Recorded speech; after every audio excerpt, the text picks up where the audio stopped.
قوم دکھی تو ہے، لیکن ساتھ اگر مگر کی جب بات کی جاتی ہے کہ اگر یہ ہوتا تو اس لیے یہ کیا گیا، یہ ہم تعویلیں کیوں دیتے ہیں؟ ایک غلطی ہوئی اور غلطی کا ارتکاب کیا گیا اور اس جگہ پہ کیا گیا جہاں پہ آواز بھی اونچی نہیں کی جا سکتی، پھر اس پہ تعویلیں کیوں دیتے ہیں ہم لوگ؟ بسم اللہ الرحمن الرحیم. بہت شکریہ ملک صاحب. کوئی تعویل نہیں. جو تعویل دیتا ہے میں سمجھتا ہوں کہ اس کو نہ عقل ہے، نہ شعور ہے، نہ وہ اس مقدس مقام کا احترام جانتا ہے جس کے بارے میں میرا اللہ کہتا ہے وہاں اپنی آواز کو اونچی نہ کرو، وہاں اپنی آواز کو بلند نہ کرو. جہاں آپ کو درود شریف پڑھتے ہوئے ہی اپنی آواز نیچی رکھنی ہے، جہاں نگاہیں نیچے رکھنی ہے. جو کچھ کل ہوا ہے ظلم ہے، بربریت ہے، شرمندگی ہے. پاکستان اور اہل پاکستان کے لیے میں کیا لفظ استعمال کروں مرحبا صاحب. آپ اپنے آقا علیہ الصلوۃ والسلام سے شرمندہ ہے. ہم کیا منہ دکھائے، کہا جائے اس طرح یہ قوم، یہ میرے ملک کے بچے ہیں، میرے نوجوان ہیں، میری قوم کے لوگ تھے، انہیں کس طرف ہم نے لگا دیا. ہم تو انہیں یہ بتاتے تھے کہ جب مسجد نبوی میں جاؤ تو سر نیچے کر کے جاؤ، جب روزہ اثر پہ جاؤ تو نظریں جھکا کے جاؤ. اب میرے پاس میرا حوصلہ ہی نہیں ہے، میں نے جو دیکھا ہے میں وہ بیان کروں. میں بیان ہی نہیں کر سکتا ہوں جو میں نے وہاں دیکھا ہے. اور یہ جھوٹ بولتے ہیں کہ یہ مسجد نبوی میں نہیں ہوا، یہ گنبد خضرا کے سائے کے نیچے سارا کچھ ہوا ہے. یہ انہوں نے ہمیں پورے عالم اسلام کے دلوں میں چھریاں چلا دی ہے. انہوں نے پورا عالم اسلام رنجیتا ہے. رات آپ نے دیکھا نہیں کہ امام تلاوت کرتے ہوئے جس طرح روئے ہیں. پوری 100 سالہ تاریخ میں ہمیں نہیں ملتا کہ ایسا کوئی واقعہ ہوا ہو، اس طرح کی کوئی بات ہوئی ہو. یہ کیا ہے؟ پھر اس پہ طویلیں دی جائیں، پھر اس پہ کہا جائے. میں نے ابھی ایک سابق وزیر صاحب کا دیکھا کہ جی انصاف نہیں دو گے تو یہ ہوگا. کیا انصاف آپ نے سعودی عرب سے لینا ہے؟ کیا آپ نے انصاف جو ہے وہ حرمین کی توہین کر کے لینا ہے؟ ظالموں، کچھ تو ڈرو اللہ سے، کچھ تو خوف خدا کرو. آپ سمجھتے ہیں اس بد تہذیبی کو، اس توہین کو آپ جو ہے، تو میرے پاس تو ملک صاحب کوئی لفظ نہیں ہے. میں سمجھتا ہوں شرمندگی کے علاوہ ہمارے پاس کچھ نہیں ہے اس پہ کہنے کو. ہم لوگ جو عمرہ کرنے جاتے ہیں، خانہ کعبہ حاضری دیتے ہیں، روزہ رسول صلی اللہ علیہ وسلم پہ حاضری دیتے ہیں، ایک سوچ ہی ڈیفرنٹ ہوتی ہے، اس وقت خیالات ہی کچھ اور ہوتے ہیں. لیکن آخر کیا وجہ ہے کہ تب بھی ہم سیاست لے کے بیٹھے ہوتے ہیں، اپنے مخالفین کو سوچ رہے ہوتے ہیں، یا ایک منظم منصوبہ بندی ہے جس کے تحت یہ کروایا جاتا ہے؟ نہیں، یہ تو ملک صاحب میں اس میں بالکل بڑا کلیئر ہوں. انشاءاللہ یہ چیز سب کے سامنے آ جائے گی جلدی کہ یہ ایک منظم پلان کے تحت تھا. اس کی ترتیب دی گئی، اس کے اوپر لوگوں کی ذہن سازی کی گئی. اور وہ بیچارے جو یہاں سے کوئی مزدوری کرنے گیا ہے، کوئی یہاں سے عمرہ کرنے گیا ہے، کوئی ان کو یہ ایک پلان، ایک ترتیب تھی جس سے انکار نہیں کیا جا سکتا. اور یہ کوئی اچانک نہیں ہوا. اچانک ایک آدمی بولتا ہے، 2 بولتا ہے، 4 بولتے ہیں، آپ چاروں سائڈوں پہ ٹولے کھڑے کر دیں، یہ اس کا مطلب ہے کہ یہ کوئی اچانک نہیں ہے.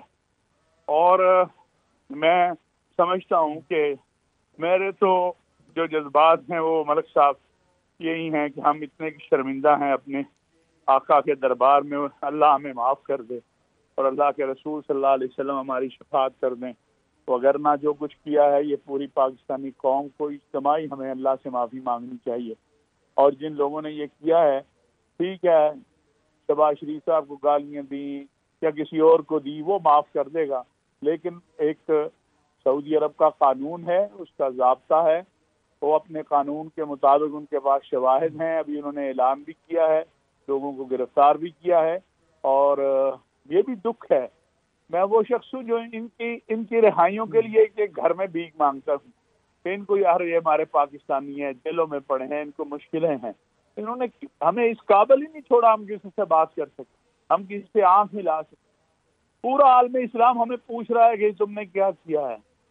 انہوں نے ہمیں کٹہرے میں کھڑا کر دیا ہے اور اپنے آپ کو بھی اس کٹہرے میں کھڑا کیا ہے جس کے سامنے کوئی دلیل پیش نہیں کی جا سکتی. محمد عربی صلی اللہ علیہ وسلم کے روزہ اطہر اور مسجد توہین کر کے کوئی دلیل نہیں پیش کی جا سکتی.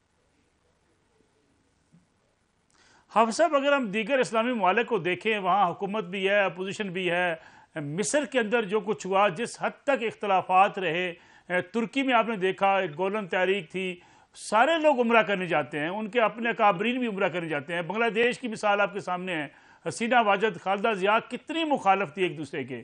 ہندوستان کے اندر مسلمان ایک دوسرے کی مخالفت کرتے رہتے ہیں، لیکن روزہ رسول صلی اللہ علیہ وسلم پہ یا خانہ کعبہ میں اس قسم کا واقعہ کسی اور ملک کے فرد یا ان ملک کے رہائشی کبھی نہیں کرتے. آخر وجہ کیا ہے؟ ہمیں کیا مسئلہ ہے؟ ہمارا کوئی لیڈر ہی نہیں ہے، ہمیں کوئی سمجھانے والا ہی نہیں ہے. ہم نے پچھلے 40 سالوں میں یہی کچھ سکھایا اپنے لوگوں کو، اور پھر پچھلے 10 سالوں میں جو جتنی بڑی گالی دے، بد تہذیبی کرے، بدتمیزی کرے، ریٹنگ ہمیں لے کے بیٹھ گئی. سچی بات یہ ہے کہ میں بڑی معافی کے ساتھ کہتا ہوں، آپ ماشاءاللہ پاکستان کے بڑے ممتاز اور بڑے جو صاحب فکر ہیں صحافی ان میں سے ہیں. مجھے آپ بتائیے کیا میڈیا ان کو نہیں بلاتا جو ایک دوسرے کے جو ہے ساتھ دست و گریبان ہوتے ہیں، گالی گلوچ؟ ٹھیک.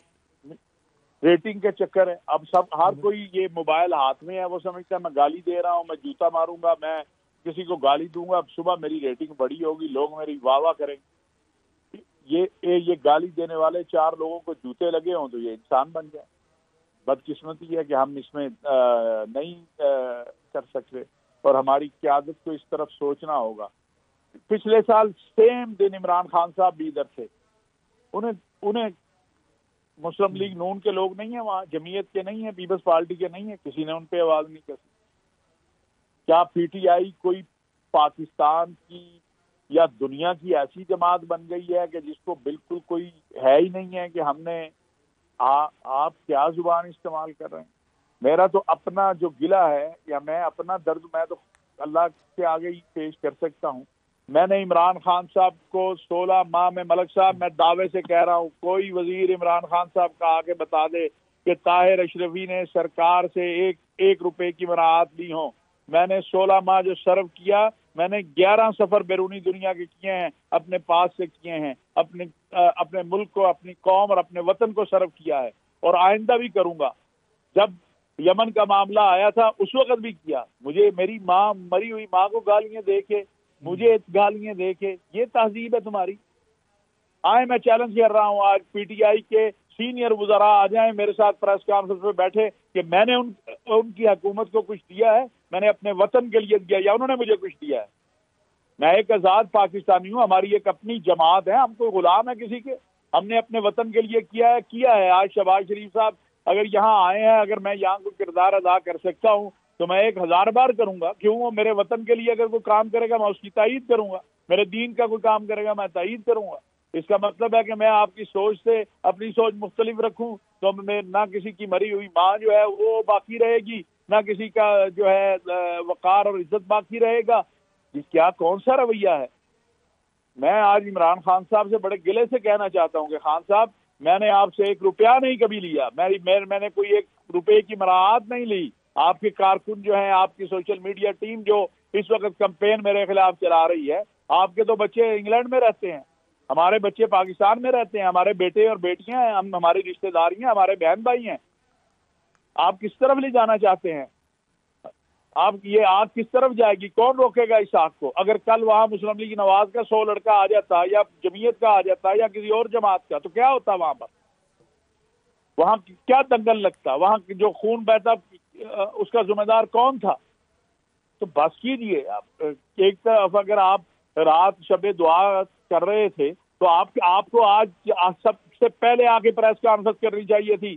میں آپ کو ایک عاشق رسول سمجھتا تھا، لیکن آج مجھے دکھ ہوا کہ مسجد نبوی کی 100 سالہ تاریخ میں ایسی توہین نہیں ہوئی جو کل ہوئی ہے، اور آپ کے جو ساتھی ہیں وہ اس کی حوصلہ افزائی کر رہے ہیں. یہ قابل شرم بات نہیں ہے. لیڈروں کا رویہ یہ ہونا چاہیے.